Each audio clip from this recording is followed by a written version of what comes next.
له حاجي صاحب نه وروستۍ پوښتنه دا ده چې د ننني عصر د اسلام پالو مبارزو شاعرانو خدمت او د شعرونو کیفیت څنګه ارزوئ؟ ډېر ښه ډاکټر صاحب، یقینا لله الحمد شعر و شاعري یا ترانه‌خواني ظاهرا خو خلک داسې یعنی په لوړ مقام په لوړ کمال یقینا په عام طور سره دا هغه ده چې نه ورته ګوري. خو موږ چې په دې 18 کلنه دوره کې یا د هغې نه مخکې د تیر شوروي اتحاد په مقابل کې چې کوم جهاد و هغه وخت کې او ورو ورو دغه زیاتېدلو لله الحمد، خصوصا په دې تېره 20 کلنه دوره کې لله الحمد چې شاعرانو کوم خدمت وکړلو او هکذا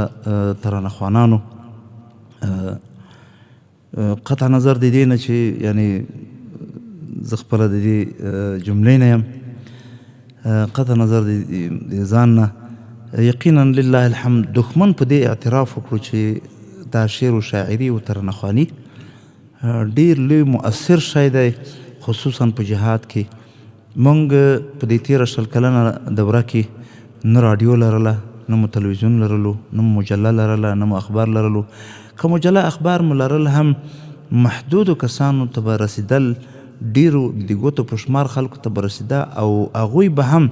والله اعلم د خپلو مصروفیاتو له وجې چې هغوی هغه مضامین لوستلي وي، د هغې نه متاثر شوي وي، هغې څه عکس العمل راپارولی وي. خو شعر و شاعري چې دا لله الحمد دا به مجاهدینو ملګرو او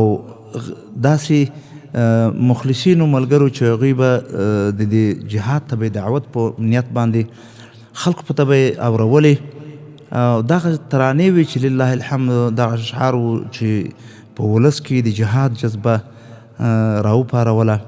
خو دا په عموم کې اصلا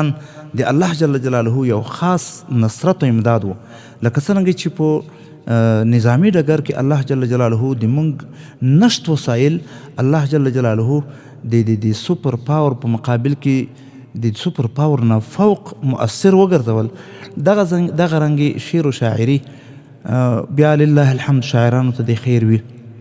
هغه څه به لیکل چې د جامعي ضرورت و، هغه نظریاتي او د جهاد او د مجاهدي او د دین اسلام سره د هم نظر مجاهدو شاعرانو هغه شیان لیکل. نور داس خلک هم وو، یعنی ټول شاعران یو شی نه وو، داس خلک وو چې د دښمن په لمن کې پراته وو، د دښمن لمنه یې نیولې وه، دښمن ته یې تبلیغات کول، دښمن ته یې خدمت کولو. خو لله الحمد دا د الله جل جلاله یو لوی شان دی چې دا دنیا چې الله جل له ادمه تر دې دمه د چا په اصطلاح که نه چې دا دنیا چې څومره خدای جل جلاله پیدا کړې ده د حق و باطل ترمنځ مقابله راغلې ده، الله جل جلاله حق ته پر باطل باندې غلبه ورکړې ده. نو دغسې د شاعرانو د اسلامي شاعرانو کوم مجاهدو شاعرانو چې شعرونه وو دغه رنګې وروسته بیا ترانه‌خوانانو ویل، نو لله الحمد ډېر لوی اثر یې لرلو، الحمدلله ډېر مؤثر وو. یقینا زه خو ډېر ورته خوښ یم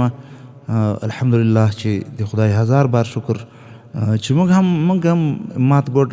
خدمت کړی دی په دې لاره کې. خدای دې د ټولو نه دا خدمت قبول کړي، د ټولو مجاهدینو نه د الله جل جلاله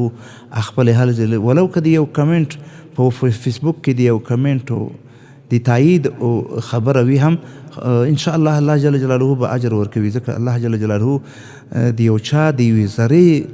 په شان نیک عمل هم نه ضایع کوي. نو یقینا دغه ډېر ښه خدمت و الحمدلله. ډېره زیاته مننه حاجي صاحب. واقعا د تاسو دغه د غږ خواږه و چې د شاعرانو شعرونو ته یې ښکلا وربښلې وه، مخکې ذاکر صاحب هم یادونه وکړه. حاجي صاحب اوس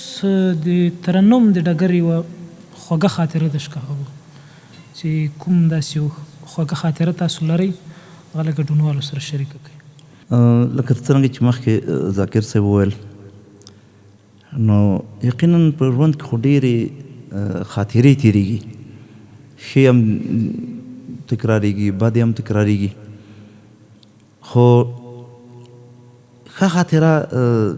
که درته ووایم چې دا وه چې کله د تیر جهاد په وخت کې د موږ ماما احمد غني مسکینیار لله الحمد ډېر صادق او ډېر مخلص مجاهد و. نو هغه وخت کې زه خپله اشعار مې ویل، ترانې مې ویلې. نو ده به په دې کمپونو کې کله کله به چې مقصد دغه د مجاهدینو د راپورته کولو دپاره تحريض على الجهاد په خاطر باندې ده به یو سپیکر واخیستو، د ده سره څو ملګري وو چې موږ محمد